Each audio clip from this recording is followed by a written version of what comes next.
Hello everyone, it's me J-Rod from J-Rod Production Studios. Today we're going to be talking about the 2018 LEGO Star Wars sets.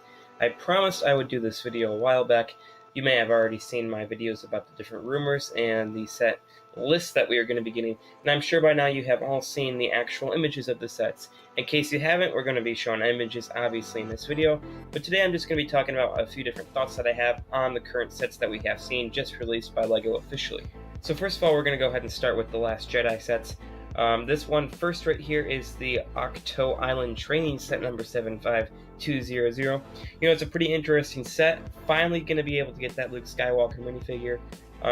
I really wonder what he's holding, honestly. I wonder if that's going to be key to some sort of a specific plot point, sort of a key to unlocking something like that, or if that's just like sort of a staff. It's hard to say. We got Rey in her Last Jedi robes with the lightsabers, so we assume obviously also from the trailer that she's going to be keeping that lightsaber. But really interesting, we got some sort of a cave right there as well as a porg obviously, and it looks like Rey has been cutting open some of those rocks. I don't understand what some of the action features would be on this specific set. Possibly something with the cave, or being able to move some sort of objects around that would be involved with Rey's training. Now the next set that we have here, one I'm really excited for actually, is the Defensive Crate. You know, when I first saw this set image, I really didn't think much of it, wasn't that excited, simply because I think the design for the ski speeder is a little bit weird on Disney's end, but I think LEGO perfectly captured the essence of that vehicle in their own form. So I do really like the set, and I think there's some awesome minifigure selections with that as well. Of course, getting those two snowtroopers from the First Order makes the set a lot better, but also that build, you know, you got a couple defensive turrets. You know, I think that's a really awesome set. And all around, I'm pretty excited for the set. I'm not really sure what the price range is going to be on this one. My guess, again, this is just a guess, would be between $60 and $70 most likely. You got a piece separator in there too, so that's kind of a sign this is going to be a little bit more expensive. But all around, it's a pretty awesome set, and this is one that I definitely plan on getting. Now, staying within The Last Jedi, but moving on to Battle Packs, the first set we have right here, as far as Battle Pack goes, is the First Order Specialist Battle Pack. Really awesome Battle Pack, actually. I was quite surprised about this one. You know, obviously it doesn't compare to the Clone Trooper Battle Packs, and for me that's just not going to ever be close. Anything will ever be close to that, but, you know, this is definitely a pretty interesting Battle Pack. You got two Executioners with two staffs and blasters, as well as some sort of an officer, maybe two officers, one gun or something like that. And a pretty interesting build. I actually kind of like that build, sort of reminiscent to the 2010 Hoth Imperial Troopers Battle Pack, which had a similar build to that. Now the next Battle Pack is something that totally caught people by surprise. We have the Tatooine Battle Pack, most interesting choice I have ever seen for a Battle Pack. We got a couple Jawas, an R2 unit, and a Tusken Raider. You know, this isn't something that I plan on getting. I might if it's cheap or something. Spending $15 on this, though, really, there's not a need for that in my collection. I'm, again, more of an army builder, so I'm not going to be making an army of Jawas or something like that. But yeah, it's actually a pretty decent build. I'm surprised what they're able to do with that. I heard the minifigures and I was a little bit turned off, but looking at the build, a little bit surprising. You know, still not anything I'm too crazy about, but, you know, you got a little bit of a mini sand speeder right there. Now the next set is something that received a lot of backlash in the community, something I'm actually excited about, which, of course, the Clone Wars era set I'm always going to be excited about. But we have the General Grievous Combat Speeder, which is 75199. Comes with Mace Windu and General Grievous.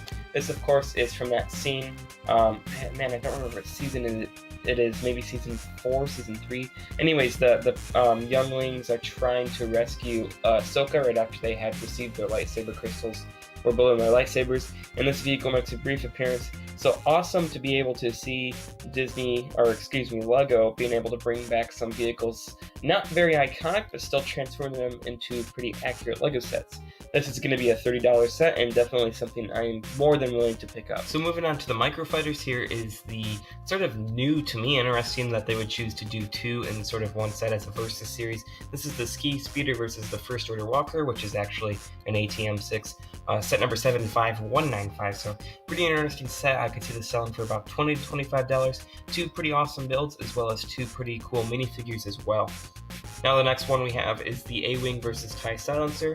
Real cheap way to get Kylo Ren, which is pretty surprising they would include him in here. Again, another Versus series along the microfighters. I don't personally buy microfighters, I only have one, but this is something I could see selling very well. On the next two microfighters, the first one is really interesting choice is the Millennium Falcon with Chewbacca, of course, set number 75193. It's interesting to me because we've already had one of these, and I could also see us getting one with the new Han Solo movie that's coming out. So I don't know why they would necessarily release this. They could have easily picked a different vehicle, but all around for whatever $10, I think this is going to sell just fine. The next one we have is the First Order TIE Fighter. A pretty cool minifigure with that. I might just buy that just for the minifigure, but a pretty interesting build. I can't remember how many TIE Fighters. I think we've gotten one TIE Fighter in the past. Anyways, I don't believe we've gotten a First Order one yet. Correct me if I'm wrong, but a pretty awesome set as well. Now the last two we have are a couple sets I actually called in my recent video. We have set number 75533, the Boba Fett buildable minifigure. Don't collect any buildable minifigures, but this is something that was a huge victory for collectible minifigure fans because we don't have a Boba Fett yet, which is pretty surprising. He does have a blaster with a missile launcher, which is a really interesting choice and I think is a really good idea by LEGO. And the last one, of course, that we have is set number 75534, which is Darth Vader. And we already have one of these, so I don't know why they would necessarily re-release this. But anyways, I think this is something that's still just going to sell completely fine, you know. All around, my general thoughts on the wave, pretty good wave, you know. I'm surprised I didn't buy many sets of the last year's wave, but I will be picking up probably all of the Last Jedi sets in this one, you know, definitely cheaper than the $150, $120 sets that they just had, but, you know, it's a really, really interesting wave that they would release, like a Tatooine Battle Pack, a Clone Wars era set. Again, I love the Clone Wars era, so I would love to see more of those, which we will be getting a Clone Trooper and Jedi Battle Pack in the future in April, as well as, I believe, a Yoda's Hut. So a few sets that we have heard of that will be released, not in this wave, but hopefully will be in April. So I'll be talking to you again about this topic soon, hopefully, if we get any more information. So thank you for watching. That's just some of my basic analysis, and may the Force be with you, and as always, have a nice day.